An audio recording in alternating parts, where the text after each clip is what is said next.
ആദ്യം ശ്രീമതി സംഗീത അയ്യർ, എന്നെ കേൾക്കാമോ? കേൾക്കാം. നോക്കൂ, കോടതി ഈ വിഷയം വളരെ ഗൗരവത്തോടു കൂടി പരിഗണിച്ചുകൊണ്ടിരിക്കുകയാണ്. ഇതൊരു പ്രാധാന്യമർഹിക്കുന്ന അല്ലെങ്കിൽ എല്ലാവരെയും ബാധിക്കുന്ന ഒരു വിഷയമായി കണ്ടുകൊണ്ട് തന്നെ കോടതിയുടെ ഇടപെടൽ കഴിഞ്ഞ കുറേ തവണകളിലായി ഉണ്ടായിട്ടുണ്ട്. ഇതിലൊരു ഇടക്കാല ഉത്തരവ് കോടതിയുടെ ഭാഗമായി വന്നിട്ടുണ്ട്. ഇന്നും ഈ വിഷയം പരിശോധിക്കുമ്പോൾ മനുഷ്യരുടെ പക്ഷത്ത് നിന്നുകൊണ്ട്, മനുഷ്യന്റെ ജീവിക്കാനുള്ള അവകാശത്തിന്റെ പക്ഷത്ത് നിന്നുകൊണ്ടുള്ള ഇടപെടലാണ് കോടതിയുടെ ഭാഗത്തു നിന്നും ഉണ്ടാകുന്നത്. മൃഗസ്നേഹികളുടെ അഭിഭാഷകൻ ബോധവൽക്കരണം എന്നതുൾപ്പെടെയുള്ള കാര്യങ്ങൾ ചൂണ്ടിക്കാണിച്ചപ്പോൾ അതിനോട് പരിഹാസ രൂപേണയാണ് കോടതിയുടെ നടപടി ഉണ്ടായത്. ഇനി നായകൾക്ക് കൗൺസിലിംഗ് നൽകണമോ, ഇനി അതുകൂടിയല്ലേ ബാക്കിയുള്ളൂ എന്ന് കോടതി ചോദിക്കുന്ന ഒരു സാഹചര്യം കൂടി ഉണ്ടായത്. കോടതി ഈ വിധത്തിലുള്ള ഇടപെടൽ നടത്തുമ്പോൾ എന്താണ് ഈ വിഷയത്തിന്റെ ഗൗരവം എന്ന നിലയിലേക്ക് മൃഗസ്നേഹികൾ, അതിനുവേണ്ടി വാദിക്കുന്നവർക്ക് എത്താൻ കഴിയുന്നുണ്ടോ? മൃഗസ്നേഹികൾ എന്ന് പറയുമ്പോൾ നമ്മൾ ഓഫ്കോഴ്സ് സ്ട്രേ ഡോഗ്സിന് വേണ്ടി വർക്ക് ചെയ്യുമ്പോൾ നമ്മൾ ഇൻഡയറക്റ്റ് ആയിട്ട് മനുഷ്യർക്ക് വേണ്ടിയിട്ടാണ് വർക്ക് ചെയ്യുന്നത് എന്നുള്ളത് ഓർമ്മ വേണം.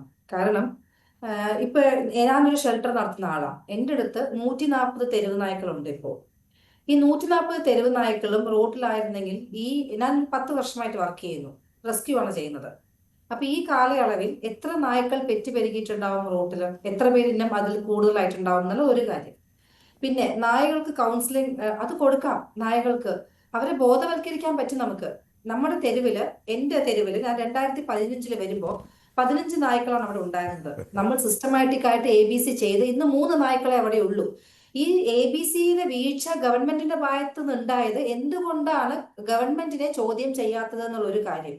പിന്നെ നമ്മുടെ വീട്ടില്, നമ്മുടെ തെരുവിലുള്ള നായ്ക്കളെ നമ്മൾ ബോധവൽക്കരിക്കാറുണ്ട്. ബോധവൽക്കരിക്കുമ്പോൾ അവര് പൂച്ചകളെ പിടിക്കാറില്ല, ആൾക്കാരെ കടിക്കാറില്ല, നമ്മൾ പറഞ്ഞത് കേൾക്കാറുണ്ട്. നമ്മളടുത്ത് വരുന്ന വയലന്റ് ആയിട്ടുള്ള നായ്ക്കളെ നമ്മൾ ട്രെയിൻ ചെയ്ത്, നമ്മൾ ഒരു മാസമൊക്കെ അവർ ട്രെയിൻ ചെയ്തെടുക്കുമ്പോൾ നമ്മുടെ അടുത്ത് ഇണങ്ങാറുണ്ട്.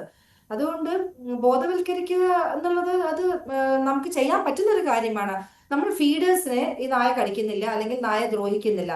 എന്തുകൊണ്ടാണ് ഒരു പെർട്ടിക്കുലർ വർഗത്തിനെ മാത്രം ഇവര് അറ്റാക്ക് ചെയ്യുന്നു അല്ലെങ്കിൽ പ്രശ്നം ഉണ്ടാവുന്നില്ല എന്ന് ഞാൻ പറയുന്നില്ല. പക്ഷേ എങ്കിൽ അത് മാധ്യമങ്ങൾക്കും കൂടി അതിലൊരു പങ്കുണ്ട്. ആ നെഗറ്റീവായിട്ട് സംഭവങ്ങൾ മാത്രം മുൻനിർത്തി പ്രൊജക്റ്റ് ചെയ്തതിന്റെ ഒരു ഫലമായിട്ടാണ് ഇത് ഇത്രയും വേഴ്സ്റ്റ് ആയത്. അതേപോലെ ABCയിലെ വീഴ്ച, ഗവൺമെന്റിന്റെ ഭാഗത്തുനിന്ന് ഒരുപാട് വീഴ്ചകൾ ഇത് കൺട്രോൾ ചെയ്യണതിന് ഉണ്ടായിട്ടുണ്ട്.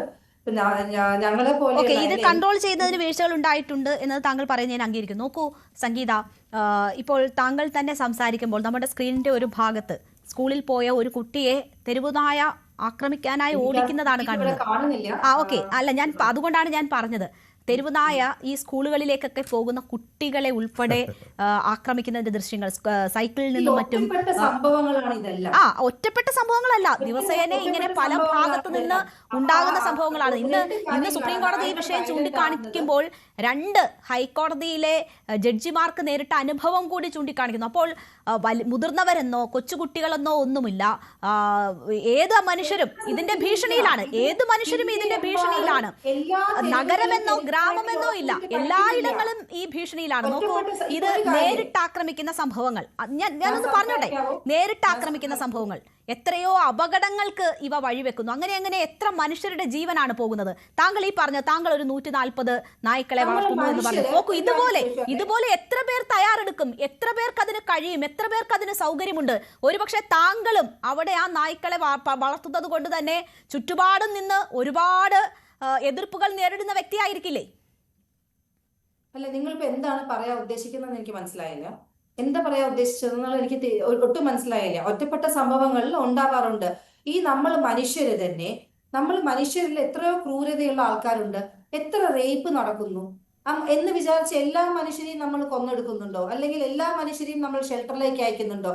ഈ ചെറിയ കുഞ്ഞുങ്ങളെ റേപ്പ് ചെയ്യുന്ന ആൾക്കാരെ അവർക്കടക്കം കുറച്ച് കഴിയുമ്പോൾ നിങ്ങൾ പരോള് കൊടുത്തോ പുറത്തേക്ക് വന്ന് സുഖമായി ജീവിക്കുന്ന എത്ര ആൾക്കാരുണ്ട്.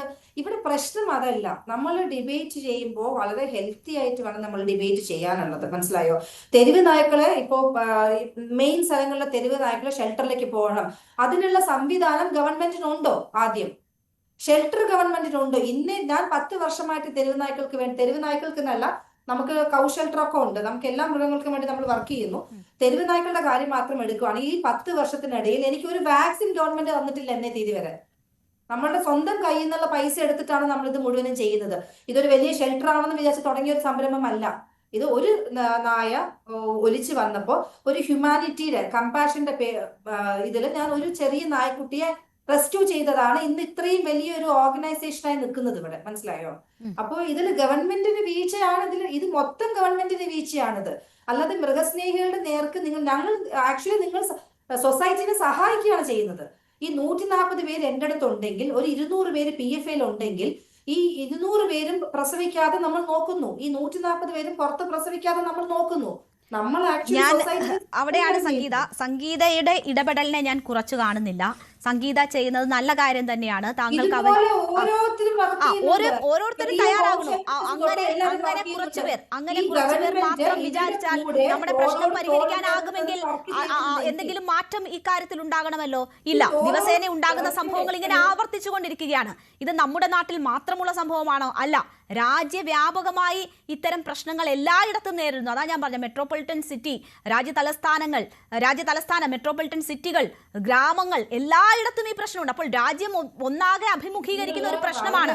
അവിടെ കുറച്ചു പേർ 10 100 നായ്ക്കളെ ഇങ്ങനെ സംരക്ഷിക്കുന്നു, അതാണ് പരിഹാരം. അല്ലെങ്കിൽ അത് ആ രീതിയിൽ ഈ പ്രശ്നത്തിന് പരിഹാരം കാണാമെന്ന് കരുതുന്നത് എത്ര മൗഢ്യമാണ്. അതാണ് കോടതിയും ആവർത്തിച്ച് ചോദിച്ചുകൊണ്ടിരിക്കുന്നത്. ഓക്കെ, ഞാൻ താങ്കളിലേക്ക് വരാം.